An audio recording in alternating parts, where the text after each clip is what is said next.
Depuis 2 ou 3 ans, on voit du lactate partout, chez les athlètes pros, chez les Norvégiens, sur les réseaux, et on a l'impression que c'est devenu la nouvelle arme secrète de l'endurance. Et forcément, quand on est triathlète amateur, on se demande tous la même chose. Est-ce que c'est vraiment utile pour moi ou est-ce que c'est juste un gadget de plus venu du haut niveau? Et c'est exactement ce qu'on va éclaircir aujourd'hui, parce qu'en réalité, le lactate n'a absolument rien de nouveau. On ne vient pas de découvrir une technologie révolutionnaire. Les premiers appareils datent des années 1970, sauf qu'à l'époque, ils étaient réservés au milieu médical. Et aujourd'hui, pour 300 à 500 euros, tu peux avoir un analyseur portable dans la main. Et c'est ce qui a pas mal relancé la conversation. Le problème, c'est que tout ce buzz a amené beaucoup de confusion. On confond lactate et acide lactique. On imagine que le lactate provoque la fatigue. On pense qu'un chiffre de lactate, ça nous dit exactement à quelle vitesse s'entraîner. Et bref, comme sur pas mal de sujets, on a beaucoup de bruit, mais très peu de compréhension. Alors dans cet épisode, l'objectif est simple, on va démystifier complètement le lactate, on va expliquer ce que c'est vraiment, comment il est produit dans le muscle, pourquoi il monte quand l'intensité augmente et surtout, à quoi sert la mesure du lactate dans l'entraînement d'un triathlète amateur. On va parler des seuils lactiques, on va parler de ce que les Norvégiens mesurent réellement, ce qui est transposable et ce qui l'est pas chez un triathlète amateur. Et à la fin de l'épisode, tu sauras comment mesurer le lactate, savoir si ça peut vraiment t'aider à mieux t'entraîner et comment utiliser un test sans tomber dans la recherche du chiffre magique. L'idée, c'est pas de te vendre une nouvelle mode, l'idée, c'est de donner un repère physiologique clair que tu pourras replacer dans ton système d'entraînement et qu'on voit si réellement c'est fait pour toi ou non. Et pour ce nouveau numéro, j'ai le plaisir d'être avec William qui nous accompagne, William coach chez OpenTree. William, comment ça va? Eh ben écoute, ça va, nickel, merci, j'espère que toi aussi. Ouais, prêt à débunker ce sujet du lactate? Ouais, vaste sujet, hein, et puis ça, grâce aux Norvégiens, on va encore les remercier, hein, mais bon, s'ils font 1, 2 et 3 au championnat du monde Ironman, c'est pas pour rien. C'est pas que grâce au lactate, mais ça a pu peut-être les aider. Ok. Peut-être commençons par la première question qui, moi, me vient et qui vient probablement aux triathlètes amateurs quand on entend parler de lactate. C'est quoi exactement le lactate? C'est quoi la différence avec l'acide lactique? Est-ce que tu peux nous faire petite introduction sur le sujet? Ouais, alors déjà, ouais, on entend beaucoup parler d'acide lactique, et à tort, hein, faut pas, confondre acide lactique et lactate. L'acide lactique déjà, qu'on soit bien clair, c'est jamais présent dans un organisme vivant parce que s'il y en a, c'est que tu es mort. Ok. Parce que voilà, ça vient dérégler ton pH et donc c'est quelque chose qui n'est pas neutre et qui maintient pas ton corps dans un état, d'homéostasie, on va dire. Ok, donc Donc par contre, ce qui existe. l'acide lactique, c'est une définition erronée chez le sportif. C'est un truc qui est Ouais, tout à fait incorrect en termes de lexique. On parle en fait de lactate. exactement. Donc voilà, ce qui existe, c'est, le lactate et longtemps, le lactate est associé à la fatigue. Pas du tout, c'est plutôt un marqueur qui est corrélé, à l'intensité. Donc c'est quelque chose qui est un indicateur témoin, mais pas responsable de la fatigue. Un peu comme la sueur quand on fait de l'exercice. Donc au niveau physiologique, en fait, le lactate, c'est une molécule qui est produite naturellement par les muscles, qui, du coup, intervient quand le muscle utilise du glucose. Et donc du coup, naturellement, quand l'intensité augmente, le muscle va utiliser plus de glucose, donc la lactatémie va augmenter. Donc c'est un sous-produit qui est normal du métabolisme et c'est pas du tout un déchet toxique comme on a pu, longtemps, le dire. Ok. Et en plus de ça, au-delà de ne pas être un déchet toxique, c'est surtout un carburant qui est recyclable, puisque les muscles, le cœur, même le cerveau, ils peuvent réutiliser le lactate comme source d'énergie rapide pour refabriquer, du coup de l'ATP, qui va être la molécule qui va permettre de produire une contraction musculaire. Ouais, ça se recycle. C'est un point important parce que il y a des séances, hein, j'ai l'impression, notamment dans celle dont on a déjà parlé je pense sur notre vidéo sur nos 6 séances de home trainer préférées pour cet hiver. La capacité de l'organisme à recycler le lactate, ça fait partie des compétences qu'on peut réellement travailler à l'entraînement. Ouais, c'est ça. En fait, on va venir entraîner donc ça s'appelle des navettes lactates. Donc en fait, on va entraîner nos muscles à recycler, le lactate, donc dans la mitochondrie. Ce qui fait que lors d'un effort qui va être produit à très haute intensité, on va produire du lactate et ensuite on va faire un contre-effort à une intensité un peu plus contrôlée qui va permettre à la mitochondrie de recycler de manière active en fait ces lactates. Et donc de devenir au fur et à mesure plus adapté et plus à l'aise en fait à gérer ces quantités de lactate importantes.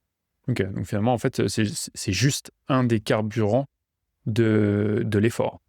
Voilà. Ok.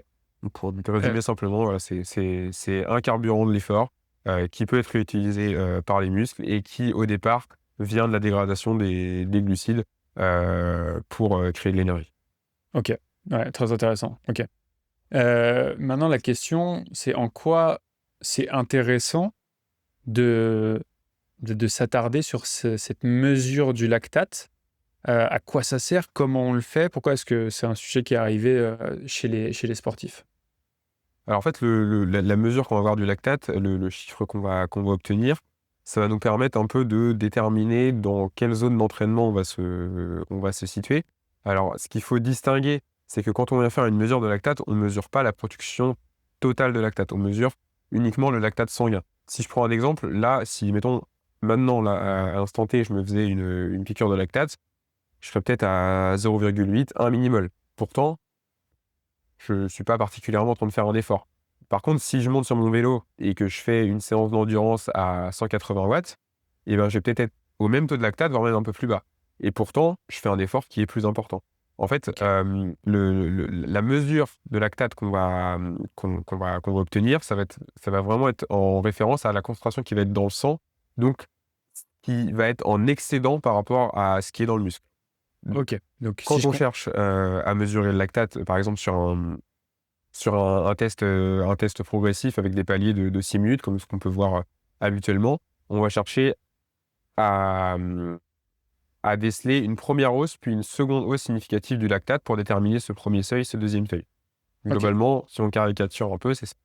Ok. Donc, la production de lactate va intervenir à partir d'un certain seuil d'effort, puisque celui qu'on va mesurer, c'est celui qui va sortir dans le sang. Donc, ce qui explique, comme tu le disais, que entre un effort inexistant et un effort très léger, on peut ne pas avoir de variation.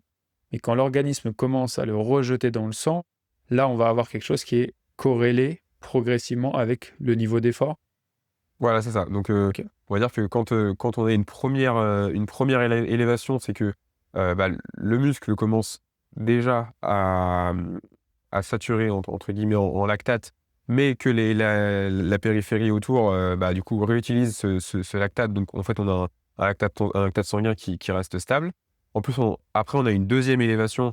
Donc, c'est-à-dire que la concentration s'élève encore, mais reste encore stable. Et ensuite, on a donc ça correspond jusqu'au second seuil, on va dire. Et ensuite, on a une troisième élévation qui est, là, on n'a plus d'atteinte d'un état stable et on va directement vers la fatigue et vers l'acidose, on va dire. Ok.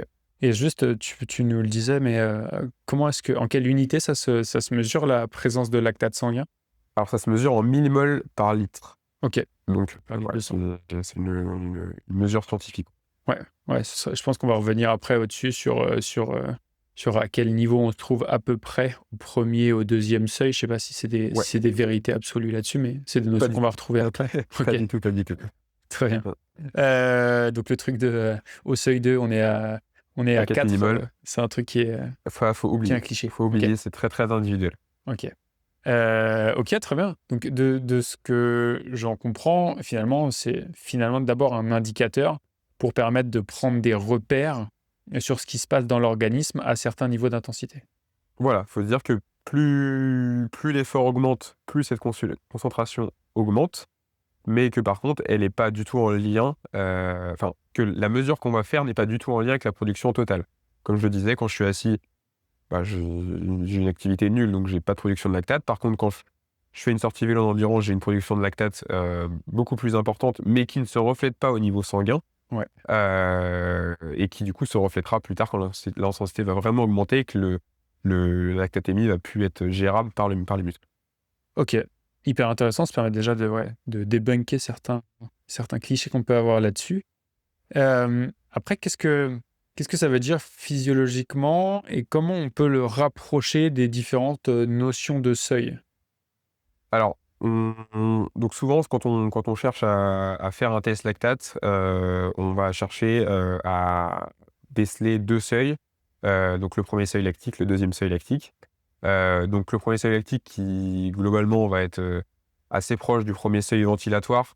Même si les 2 notions sont liées, ça ne veut dire pas exactement la même chose. On va dire que sur le seuil ventilatoire, on va être plutôt sur quelque chose de niveau respiratoire. Le seuil lactique, on va être plutôt sur, quelque chose, du coup au niveau lactique, au niveau sanguin. Donc il peut y avoir une très légère décorrélation entre les 2. Mmh. Mais donc du coup là, on va être sur, ce premier niveau d'effort, donc on va chercher à mesurer, donc un effort qui va être un peu plus intense, où la respiration va être un peu plus haletante. Souvent quand on regarde un peu les travaux de base sur le lactate, on entend dire que, le premier seuil lactique, c'est à 2 millimoles. Ça, c'est pas du tout pour tout le monde. C'est une valeur qui est très individuelle, qui va aussi énormément varier, en fonction de notre hydratation, de notre sommeil, de ce qu'on va manger. OK. Si on mange des aliments assez acides ou pimentés ou des choses comme ça va, ou même si on prend simplement un gel, juste avant de faire, le test, ça va avoir une influence énorme sur le résultat du test. D'où l'importance, on en reviendra plus tard, de faire un test toujours dans les mêmes conditions. Et pour revenir au premier seuil lactique, il va être, assez bien corrélé au fat max, donc qui est en fait l'intensité où tu brûles le plus de graisse. Donc là où l'oxydation des graisses est à son pic. Donc là, il va y avoir un fort intérêt sur le triathlon longue distance, parce qu'en fait, maximiser les capacités d'oxydation des graisses du corps, ça va permettre au corps du coup, de manière assez importante, les lipides qui sont dans une réserve assez illimitée dans le corps par rapport aux glucides, et donc du coup de préserver, les glucides pour l'ensemble de la course. OK. OK, OK. Très intéressant. Et ouais, donc c'est quand même intéressant cette notion de se dire, en fait, il y a pas de repère fixe parce que ça dépend à la fois de l'individu, mais aussi des conditions, très court-termistes autour du test. Voilà, c'est Donc ça. ouais, entre 2 personnes, ça diffère, mais ça diffère aussi pour la même personne selon, des facteurs que tu as évoqués là qui sont très ouais, ouais, très court-termistes et qui impactent directement cette valeur. Ah d'accord. C'est pour ça que quand on va faire justement un test, avant le test, on va mesurer une valeur, «au repos» entre guillemets, qui va être, du coup la baseline. Et donc en fait, on va souvent avoir tendance à voir que cette valeur au repos, mettons 1 millimole, et on va commencer à pédaler sur les premiers paliers. Donc, je sais pas, si je prends mon exemple, 180, 200, 220 watts, et ben, peut-être que je vais me descendre à 0,8, 0,6 millimole, parce que justement, mon système se met en marche, et mes glucides, et mes lipides tout le mécanisme de création d'énergie se met en place, ce qui fait que potentiellement ma lactatémie va diminuer, parce que mes lactates vont être, très rapidement réutilisés par les muscles. Et en fait, on va baisser ce premier seuil ventilatoire, ou lactique. À partir du moment où on va avoir une valeur de lactate qui va être, à peu près de plus 0,5 millimoles par rapport à la valeur de baseline qu'on a eue au départ. OK. OK, OK. Ouais, très intéressant. Généralement, c'est à peu près ça. Ça, c'était le premier seuil lactique. Le deuxième seuil lactique, lui, qu'est-ce qu'il va pouvoir, enfin, déjà, à quoi il correspond?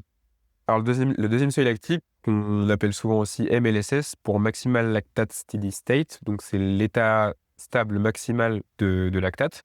Donc en fait, c'est le plus haut la plus haute intensité à laquelle le lactate reste stable dans le temps. Donc c'était clairement une intensité que tu peux tenir, 1 heure, voire même jusqu'à, 3 heures pour des athlètes, très, très entraînés avec un très fort volume d'entraînement. Donc ce qu'il faut garder à l'idée, c'est que c'est une intensité qui est largement inférieure à, la FTP, la puissance critique. Voilà, on a souvent tendance à être à peu près, 5% en dessous de ces valeurs-là. En fait, c'est assez corrélé à une zone qu'on a souvent, appelée, le sweet spot, Ouais. qui a OK. longtemps été à la mode, où on faisait faire des 20-25 minutes à sweet spot. Donc entre 80, de mémoire, la définition, c'est entre 90 et 95% de FTP. Ouais. En fait, c'est un peu cette zone-là. C'est une intensité qui est moins dure, mais qui du coup permet de faire de très longs intervalles, des très grosses quantités de Mmh. travail. Et par exemple, un 7 fois 10 minutes récup 2 minutes. Et donc de travailler à cette intensité-là où le système est tourne à son plein régime d'état stable, on va dire, mais du coup d'accumuler une grosse charge de travail sans pour autant créer beaucoup de fatigue. Et OK, c'est justement cette zone-là qui est la «clé» entre guillemets de l'entraînement des Norvégiens. OK, très bien. Bah, justement, ça permet parfaitement de faire le lien avec la partie suivante. Comment est-ce que les Norvégiens, eux, utilisent le lactate?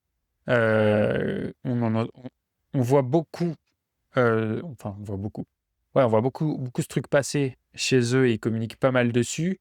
En réalité, comment est-ce qu'ils l'utilisent? Comment est-ce qu'ils le modélisent à l'entraînement? Alors en fait, les Norvégiens, ils ont une méthode d'entraînement qui est très, très simple, on va dire. Ils font même quasiment chaque semaine la même chose, avec énormément de volume à basse intensité et des séances, clés, dans les 3 sports autour du seuil 2. Et c'est encore plus le cas là depuis qu'ils préparent, majoritairement des 73 et des Ironman, puisque du coup, ils mettent quasiment plus de très haute intensité. Contrairement à ce qu'il faisait quand il faisait de la distance olympique, par exemple quand Blumenfeld a gagné les JO à Tokyo. Ouais. En fait, ils font énormément de travail autour du seuil 2, de lactate, donc qui est la zone de «sweet spot» entre guillemets métabolique. Donc en fait, ils Mmh. viennent, maximiser le temps passé, dans un état stable, intensité maximale, Ouais. pour du coup, accumuler une charge de travail très importante, mais en même temps très contrôlée pour pouvoir, récupérer, assez facilement de ces entraînements. Donc par exemple, ils viennent faire des 25 fois 400 à ces allures-là, comme je disais tout à l'heure, des 6 fois 10 minutes à vélo à cette intensité-là. Et en fait, le lactate, ça leur permet vraiment de rester précisément dans la bonne zone d'entraînement. Alors après, Ouais, ce qu'ils montrent, ils font énormément de mesures. L'athlète amateur n'a pas forcément besoin de faire autant de mesures, mais l'avantage, eux aussi, c'est qu'ils ont tendance à énormément changer d'environnement. On les voit énormément s'entraîner, en altitude, sur tapis de course, sur home trainer, même dans des endroits où il y a une forte chaleur, une forte humidité. Et en fait, le fait d'avoir ces valeurs repères-là, ça leur permet de se détacher en fait des watts ou de la vitesse et de vraiment caler leur intensité sur ce qu'ils vont vouloir rechercher au niveau métabolique. En fait, ils vont différencier la charge, au niveau interne par rapport à la charge externe. Donc en fait, ouais, ils vont peut-être se dire qu'eux, ils vont rechercher à avoir, je sais pas, par exemple 3 millimoles plutôt que d'avoir 300 watts. ouais, ouais, OK. Parce Et que, que du coup, plus facilement voilà. reproductible, enfin plus facilement contrôlable. Et que du coup, voilà, en fonction du contexte, ces 3 millimoles-là, peut-être que, Ouais. un jour ça vaudra 250 watts, un jour ça en vaudra 320, Ouais, ouais, ouais, mais au clairement. moins ils s'adaptent vraiment au stress métabolique qu'ils veulent appliquer. OK, hyper intéressant et ouais, ouais, surtout j'imagine, si ça devient la majorité de leurs intervalles, c'est hyper important de ne pas rentrer dans la zone où on commence à avoir de la dérive et où on commence, à avoir, une production croissante de lactate sanguin. C'est exactement ça en fait, c'est tout ce temps passé, au-dessus qui va vraiment créer beaucoup de fatigue. Et eux, c'est vraiment pas leur objectif. Eux, ils veulent, vraiment, en fait, ils ont déjà une VO2 max qui est très haute. Eux, leur intérêt pour être performants, là, dans leurs objectifs sur triathlon longue distance, c'est de «pousser» entre guillemets leur seuil le plus proche de leur VO2 max. Et donc ça passe par, un travail, avec, énormément de volume du coup de travail à haute intensité, mais en étant contrôlé à ces seuils-là pour pouvoir les repousser et développer cette durabilité, dans l'effort. Et on est d'accord que eux peuvent se le permettre parce que ce sont des athlètes, comme tu le disais, qui ont déjà une VO2 max très haute et qui ont déjà optimisé tout un tas d'autres paramètres avant et que finalement c'est presque, la dernière couche d'optimisation qu'ils viennent mettre. Mais on est d'accord que on parle là d'athlètes qui ont déjà, posé toutes les fondations et qui sont arrivés à aller chercher, je sais pas si on peut parler de gains marginaux, mais à aller chercher vraiment, le dernier la dernière couche d'optimisation sur l'entraînement. Ouais, c'est ça, voilà, comme on l'a dit, ils ont déjà toutes les bases, hein. Ils font du triathlon depuis je ne sais combien d'années. Ils ont un volume énorme, ils ont une progressivité, au fil des années qui est exemplaire. Et aussi, certes, c'est un outil de précision, mais ils ont aussi une équipe technique autour d'eux qui leur permet d'exploiter, les résultats qui vont être donnés par les analyseurs de lactate. Et ils ont pas trop eux à se soucier de savoir, quelle valeur ils doivent obtenir. Bon, certes, ils se connaissent, mais eux, voilà, l'équipe de scientifiques qui va être autour d'eux va leur dire, va leur dire à quelle valeur, il faut cibler. Et ça, c'est naturellement une des premières différences, avec, nous, triathlètes amateurs et c'est une des premières raisons pour lesquelles, en fait, pour, 90, peut-être 95 d'entre nous, c'est pas transposable tel quel, ce que font les Norvégiens naturellement sur nos entraînements. Ah non, non, pas du tout, exactement, voilà, enfin, je vais le redire encore, mais voilà, la base pour 95 des triathlètes, amateurs qui nous écoutent, c'est, le volume, la progressivité, la régularité, et puis se baser sur des indicateurs dont on a beaucoup plus l'habitude.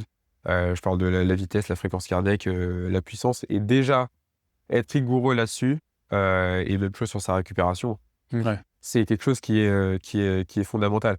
Je dirais que le seul intérêt vraiment pour le triathlète amateur, ça va être potentiellement être de mesurer son premier seuil qui va être un peu plus, heu, qui va être, un peu plus facile en utilisant le lactate. Mais encore une fois, il faut garder à l'esprit que c'est quelque chose qui demande, un certain budget. On est sur, entre 300 et 500 € pour un analyseur et on va dire qu'une mesure coûte, environ 2 €. Donc ouais, ça reste, un budget, assez impressionnant et que, du coup, voilà, pour mesurer son premier seuil, ça peut être intéressant, mais aussi il faut se rapprocher de quelqu'un qui fasse, ces tests-là, donc ça aussi rajoute un budget en plus. ouais. Donc la question c'est est-ce que c'est, 500 à 1 000 € dans la saison? Est-ce qu'on va vouloir plutôt les mettre là-dedans pour optimiser un petit pourcentage de l'entraînement ou alors plutôt, les mettre, je sais pas, dans une étude posturale, qui va nous permettre de gagner, en confort, en rendement sur le vélo, en aéro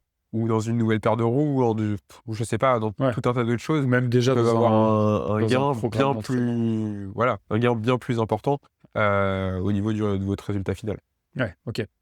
OK, OK. Super intéressant et bah, peut-être juste refaire un tout petit point là-dessus. Du coup, si moi, triathlète amateur, je jugeais que j'avais déjà, mis en place, tout ce qu'il faut, j'ai le bon entraînement, j'ai le bon matos, je vais aller jouer un truc, qui va être, une perf, sur laquelle je vais avoir besoin d'être au maximum de mes capacités. Si moi je voulais le faire demain, tu l'as dit, le premier truc à faire, c'est déjà de se tourner vers, un entraîneur ou un professionnel qui maîtrise ce genre de protocole-là. Je le fais jamais en autonomie. On peut le faire en autonomie. On peut le faire en OK, autonomie, mais alors on peut le faire en autonomie, mais ça reste assez difficile. Sur Home Trainer, c'est relativement simple. Après le «danger» en fait, entre guillemets, c'est, avec l'effort et du coup, on a souvent tendance, par exemple, quand on arrête l'effort brusquement à trembler et du coup, à ce que à ce que la languette vienne toucher la peau et donc être contamine enfin la goutte de sang vienne être contaminée par la sueur. Donc forcément, en fait, le stress de faire le test plus faire la mesure, ça rend la chose pas évidente, et ça voudrait dire avoir en acheté termes de l'appareil? logistique. Oui, Ouais, voilà, aussi, aussi. un truc qui Mais vaut voilà, 300-500 €. on peut voilà, en théorie, si on a l'appareil et qu'on connaît la technique, on peut le faire tout seul. Mais d'un point de vue logistique, ça reste assez compliqué. Ouais, Pareil en course à pied, on pourrait le faire sur une piste, mais étant donné qu'on cherche à avoir des intervalles qui soient d'une durée égale, forcément le test étant progressif, ouais. heu c'est voilà, à moins d'avoir le lecteur de lactate dans la poche, enfin voilà, faut une certaine logistique donc moi je conseillerais plutôt quand même de se rapprocher, d'un professionnel donc soit un entraîneur, soit un data scientist qui maîtrise le sujet. Mais avant toute chose, c'est déjà de faire un point sur son profil, hein. De voir si on a déjà un entraînement, bien structuré, régulier, qui est cohérent depuis plusieurs saisons. Et puis, il y a aussi le fait d'avoir cet aspect, curiosité et compréhension parce que, en fait, avoir la mesure de lactate, c'est bien, mais si on comprend pas ce qu'on fait, c'est pas Ouais. forcément utile. Donc en fait, faut aussi avoir cette, «fibre-là scientifique» entre guillemets, de vouloir comprendre, plus finement la physiologie. Et enfin le troisième point, je dirais, faut avoir aussi cette volonté d'inscrire cette logique de test dans le temps et d'avoir une logique de périodisation de ces tests-là. Par exemple, ça peut être, à un moment clé, d'une saison sur l'autre, à la fin de tel bloc d'entraînement, pour pouvoir mettre les tests, aussi en relation les uns avec les autres. Puisque un test isolé dans le temps, ça va nous donner une valeur. En fait, c'est comme les tests PMA, les tests FTP classiques, ça va nous donner Ouais, une valeur à l'instant T. Mais si on n'a pas de référentiel pour le comparer avec le test passé ou le test futur, on se prive de toute une partie de l'intérêt oui. de ce test-là. Ouais, OK. Donc en fait, si je résume, ça reste, très, très secondaire pour, 95 d'entre nous. Donc, si d'abord on n'a pas tous les piliers, ça sert à rien d'aller se tourner là-dessus et par contre si on s'y tourne, plutôt donc vers avec un professionnel et plutôt dans l'optique de, bah, s'y investir aussi soit au-delà du test pour mieux comprendre le truc et d'être capable ensuite de refaire ces tests-là pour ne pas avoir, une seule marque mais d'avoir, une évolution dans le temps. Voilà, c'est ça, c'est OK. faut garder à l'esprit qu'il faut avoir ce niveau de rigueur-là et de sérieux et d'investissement qui font peut dire qu'on peut avoir l'utilité de ce genre de test plus poussé. OK, hyper intéressant. Peut-être maintenant, heu, est-ce qu'on peut faire le lien entre les résultats que je vais avoir sur ma prise de lactate et et mon entraînement derrière? Comment est-ce que j'adapte mon entraînement? Est-ce que ça va se rapprocher, s'intégrer dans mon système de zone un peu plus classique? Comment ça vit tout ça, une fois que concrètement que j'ai mes valeurs de lactate au premier et au deuxième seuil? Alors, ce qui est délicat, avec les tests lactates, c'est que, en fait, ça va nous donner une idée, de notre niveau physiologique. En fait, ça va être des tests vraiment au niveau physiologique, là où un test VMA, un test FTP, un test de puissance critique, ça va être plutôt un test de performance et souvent, c'est décorrélé, comme on l'a dit tout à l'heure, 300 watts quand il fait chaud ou quand il fait, je sais pas 10 degrés, conditions parfaites. Certes, ça va être 300 watts, mais la demande au niveau interne va être complètement différente. On va avoir une demande physiologique qui va être bien plus importante quand il va y avoir des fortes chaleurs ou de la forte humidité. Et donc, à partir de là, ça peut être difficile d'exploiter ces tests. D'où la nécessité de les faire toujours dans les mêmes conditions.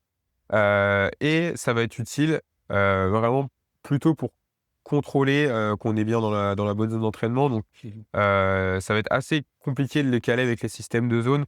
Là, on va plutôt chercher, heu, à faire un test complet, à voir le profil de la courbe et à dire: «Bon, mon premier seuil, il est à peu près par là, mon deuxième seuil, il est à peu près par là» et on peut recouper du coup avec son système de zone et se dire: «Bah, mon premier seuil, qui est la frontière entre dans le système asynchrone, la frontière entre ma zone 2 et ma zone 3, bah, avec le test lactate, ça me dit 210 watts, mon système de zone, ça me dit 200 watts. Bon, OK, on n'est pas trop mal. OK.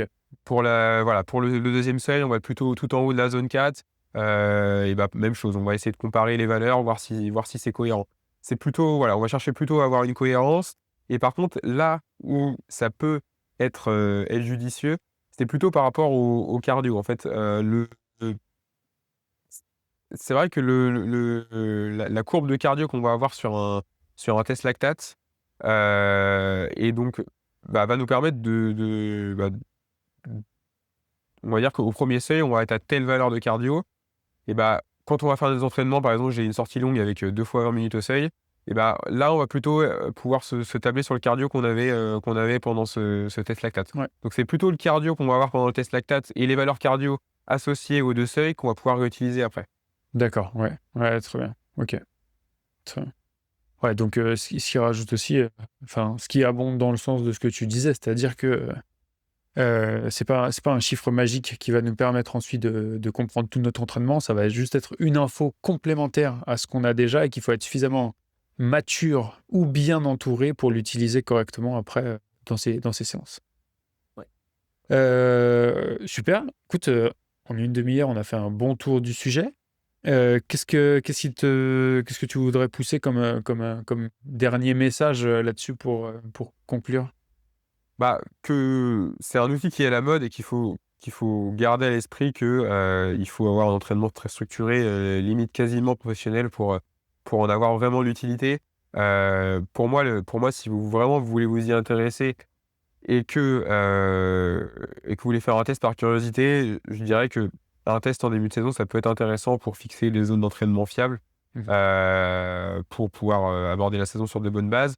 mais qu'après, bah, c'est vrai que quand on n'a pas ce suivi-là, à peu près après à moyen, long terme, on peut difficilement, bah, se baser sur des valeurs qu'on a mesurées il y a X mois. Ouais, Donc pour moi, c'est un outil qui peut être intéressant, mais il faut vraiment, voilà, faut vraiment avoir poussé déjà l'entraînement et puis, bah, tout ce qu'il y a autour à son maximum avant de pouvoir vraiment en tirer quelque chose de plus bénéfique qu'un entraînement déjà bien structuré à la puissance, à la vitesse, et au cardio. super.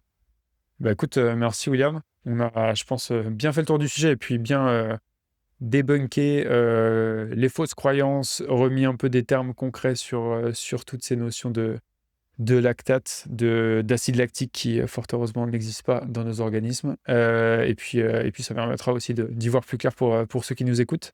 Si vous êtes encore là, j'imagine que ce contenu vous a plu. Vous savez ce que je vais vous demander. N'hésitez pas à nous laisser un commentaire pour nous poser vos questions, pour nous dire ce qui vous a plu. N'hésitez pas à vous abonner pour ne pas rater les prochains épisodes. Et puis on se retrouve, nous, dans 2 semaines pour un prochain talk. On va essayer d'organiser une petite session vos questions d'ici la fin de l'année où on prendra toutes vos questions et on y répondra peut-être en live, sinon dans un épisode enregistré avec William. Et puis on vous partagera le formulaire pour pouvoir nous partager toutes vos questions. On le mettra en description de cet épisode. Et puis d'ici là, bah, écoutez, bon entraînement. La prise de lactate, c'est pas pour tout de suite. Mais par contre, commençons par être régulier, progressif et bien équilibré dans les 3 sports. Et je rajouterais juste un petit truc avant de partir. C'est vrai on est resté assez simple sur ce format vidéo. S'il y en a qui veulent pousser un petit peu la chose, il y a un article qui sera disponible en description qui rentre un peu plus en détail sur tout ce monde du lactate. Donc voilà, n'hésitez pas à aller voir ça. Ouais, merci pour le rappel. Et puis, bah, dans 2 semaines. Allez, salut, à Salut bientôt. William.